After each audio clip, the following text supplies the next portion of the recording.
Vemos ahora uno de los grupos que habíamos clasificado según el riesgo, que son los materiales oxidantes.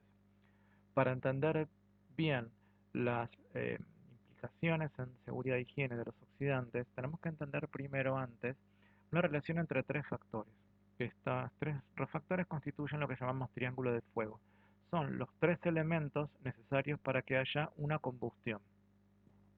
Estos tres elementos, hay dos que son de tipo material y uno que es de tipo energía. Tanto combustibles como oxidantes o comburentes, ya los habíamos visto antes dentro de la clasificación de etiquetas de la SGA que corresponden a estos pictogramas. El de arriba, combustible, lo habíamos visto como inflamable, estamos hablando de lo mismo, y el de abajo eran oxidantes, que ahora estamos viendo un sinónimo que se llaman comburentes. Finalmente, el ignitor es una mínima cantidad de energía necesaria para que se sostenga una combustión. Dentro de los combustibles se pueden encontrar tres comportamientos. Llamamos combustibles aquellos materiales que pueden explotar, esto significa liberar toda su energía en muy poco tiempo y terminan produciendo proyecciones. ¿Tá? Una de las características de los explosivos es que generan proyecciones. Materiales inflamables, esto significa que hacen llama, ¿tá? Inflamables de producir flamas, producir llama. Y finalmente, aquellos que son combustibles, pero que ni explotan ni hacen llamas, sino que se carbonizan. ¿Está? Ejemplo de esto tenemos toda la ropa que es ignífuga, típico que se utiliza para los trajes de bomberos, tiene una resistencia de hasta 500 grados. Aproximadamente en un incendio se encuentran entre 300 y 400, por eso hablamos de que son ignífugos. Sin embargo, si esta ropa se expusiera a más de 500 grados, no se prende fuego, sino que se empieza a carbonizar y eso significa que se pone más quebradiza. Donde vamos a estar trabajando dentro de este audio es en los materiales comburentes u oxidantes. Lo más típico que vamos a encontrarnos es el oxígeno. Generalmente cuando buscamos triángulo de fuego nos dicen uno de los elementos es el oxígeno. Es correcto, pero no es el único oxidante. Finalmente el ignitor. El ignitor que les decía es una pequeña cantidad de energía. Esto lo podemos encontrar como fuego, es decir, que tengamos una llama, una chispa o calor. Fuego y chispas suelen ser como los más evidentes. Uno dice, bueno, me doy cuenta que esto está pasando. Pero hay combinaciones de combustibles y oxidantes que solo con la presencia de calor es suficiente para que inicien la combustión. Más adelante en el aula se van a encontrar un video donde se ve la reacción de la glicerina en esta situación. Veamos ahora un poco características de los oxidantes. Primero, pueden ser en general líquidos o sólidos. Hay gaseosos, es correcto. El oxígeno, por ejemplo, es gaseoso. Pero suelen ser materiales incontrolables. Siempre los gases son muy difíciles de manejar. Entonces, cuando hablamos de oxidantes, en general estamos hablando de líquidos o sólidos. Pero tengamos en cuenta que también encontramos algunos que son gaseosos. Más adelante vamos a mencionar algunos. Son materiales entonces que liberan fácilmente oxígeno porque lo tienen en su estructura o alguna otra sustancia capaz de oxidar al combustible. Es decir, no todos los oxidantes tienen oxígeno en su estructura. Más adelante vamos a mencionar cuáles sí y cuáles no. Pero para adelantar, cuando hablamos del cloro, por ejemplo, lo que se produce con la descomposición de la lavandina, eso es un oxidante bastante fuerte y no tiene oxígeno. Seguimos. Una reacción de oxidación se acelera con el calor. Es decir, si volvemos a tomar la idea del triángulo de fuego, el calor es justamente uno de los ignitores. Ese calor hace que se sostenga el triángulo de fuego. Cuando pensamos en las hornallas de nuestra casa, yo puedo abrir la llave de gas, sale el combustible, se encuentra con el oxígeno del aire y sin embargo ahí no hay combustión porque le falta el ignitor. Cuando uno le acerca fuego o chispa, inicia el triángulo de fuego, el combustible, que es el gas de la cocina, se enciende, sigue viniendo por la tubería, más combustible, el oxígeno del aire sigue estando, y la llama que se produce por la inflamación del gas es el que hace sostener el triángulo de fuego, o sea, seguimos teniendo fuego o puedo seguir teniendo calor. Bien, como la reacción de oxidación se acelera con el calor y la reacción es exotérmica, esto hace una especie de feedback positivo, de retroalimentación positiva. Esto significa, si yo inicialmente junto un oxidante, ¿sí? Pongamos el nombre de un oxidante, tenemos uno que se llama permanganato de potasio, que es el que ustedes van a ver en el video que tenemos a continuación. Si tengo permanganato de potasio en contacto con glicerina, que es justamente el video, inicialmente no pasa nada. Inicialmente solamente están en contacto. Y este es uno de los principales problemas y peligros que tienen los materiales oxidantes, sobre todo los más fuertes como es el permanganato. Inicialmente no pasa nada, no se ve nada. ¿Qué pasa? Esta reacción empieza a ocurrir a pesar de que no es perceptible y empieza a liberar calor. La reacción es exotérmica. Al ser exotérmica, libera calor y ya empiezo a tener el triángulo de fuego. Entonces, ese mismo calor es el que hace una retroalimentación positiva. El oxidante sigue en contacto con el combustible, genera su propio calor y se va como cebando a sí mismo, ¿sí? Va aumentando. Finalmente, ustedes van a ver en el video, la glicerina finalmente prende fuego porque superamos el punto de autoignición.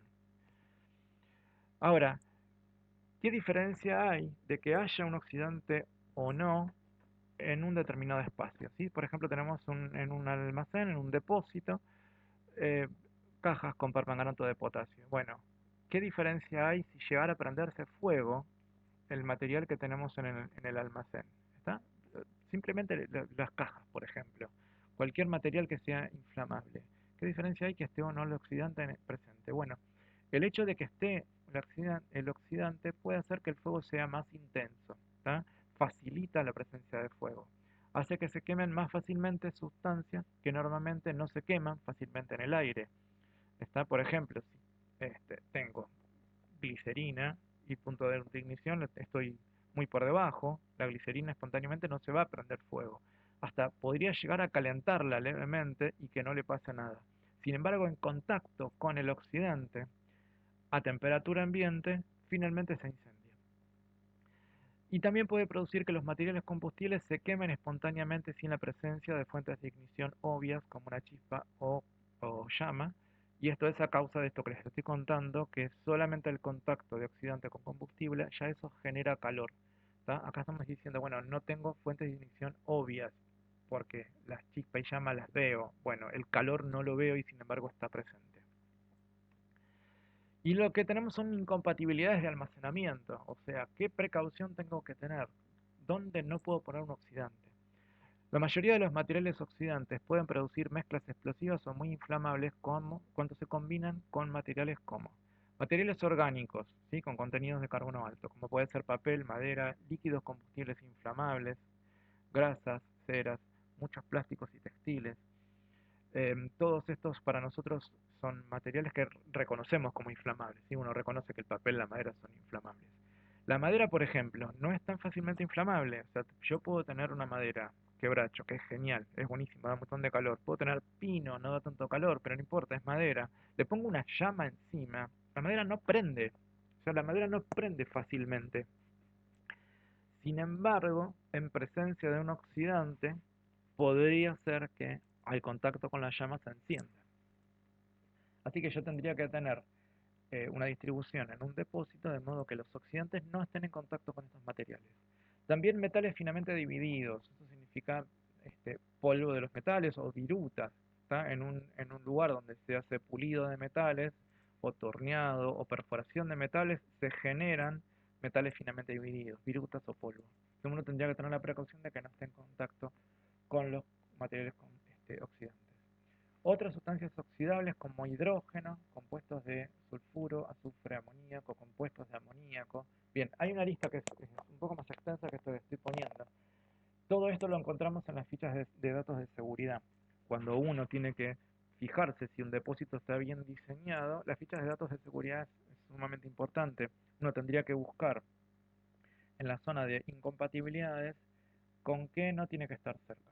¿Sí? Entonces, todos estos materiales que son todos combustibles, los tres puntos que están puestos son todos combustibles, tienen que almacenarse aislados de los oxidantes. Acá entra con mucha importancia los pictogramas. ¿tá? Cualquiera sea la normativa, siempre vamos a tratar de referirnos a la SGA porque es la normativa actual, pero incluso la de transporte, que es el del DOT, o normativas anteriores de la Comunidad Europea, uno tiene que tener en cuenta esto. Si uno etiqueta correctamente los materiales, yo puedo identificar mucho más fácilmente. Entonces, todos los materiales que sean oxidables, por ejemplo, si nos repetimos a las categorías de transporte, todo lo que son materiales oxidantes, que son categoría 5, yo los puedo identificar y los tengo que mantener alejados de los que son categorías 1, 2, 3 y 4. El 1 eran los explosivos, el 2 son los gases inflamables, el 3 los líquidos inflamables y el 4 los sólidos inflamables. Esta es la importancia de la información gráfica, ¿tá? Uno puede leer todo esto y memorizarlo, pero la imagen gráfica es lo que nos va a alertar inmediatamente. Finalmente tenemos acá dos listados, no son todos los materiales oxidantes, pero son los más frecuentes. Algunos tienen aporte de oxígeno, por ejemplo, el oxígeno mismo, ¿sí? Oxígeno medicinal o el oxígeno del aire. El ozono es una variedad del oxígeno, ¿tá? El oxígeno, como lo conocemos habitualmente, son moléculas con 2 átomos de oxígeno. El ozono son moléculas con 3 átomos de oxígeno. O sea, en el fondo sigue siendo oxígeno. Peróxido de hidrógeno lo conocemos habitualmente como agua oxigenada. Es un material que cuando se descompone produce oxígeno. Ese es el fundamento por el cual produce eh, la, la acción bactericida en una herida, por ejemplo. Otros peróxidos, sí, tenemos peróxidos de ácido acéticos, por ejemplo, cloratos, bromatos y cromatos. Por el otro lado tenemos oxidantes que no hacen aporte de oxígeno. El cloro. El cloro, yo les decía, viene de la descomposición de la lavandina. Bueno, cloro, bromo y yodo, los tres son dentro del grupo de los halógenos, son fuertemente oxidantes. El yodo, por ejemplo, lo encontramos en un antiséptico que se llama Pervinox, yodopovidona. Bueno, esos son fuertemente oxidantes. Los hipocloritos en general, cuando hablamos en general así hipocloritos, como antes cloratos, bromatos, cromatos, ahora hipocloritos, nitratos, permanganatos, está en plural porque es siempre hipoclorito de sodio, que es el componente activo de la lavandina, ¿sí? Nitrato de sodio, nitrato de potasio, permanganato de potasio, por ejemplo, lo mismo con los otros que mencionamos antes. Bien, son nombres que uno debería poder recordar, ¿está? A pesar de que debería estar todo identificado. Pero como sabemos y vimos, hicimos la experiencia en casa, no todo está correctamente identificado, hay nombres que uno debería poder recordar. Bien, estos son los grupos de oxidantes. ¿Y qué tengo que recordar que de todo esto? Bueno, estos tienen que estar almacenados lejos de los materiales que son combustibles.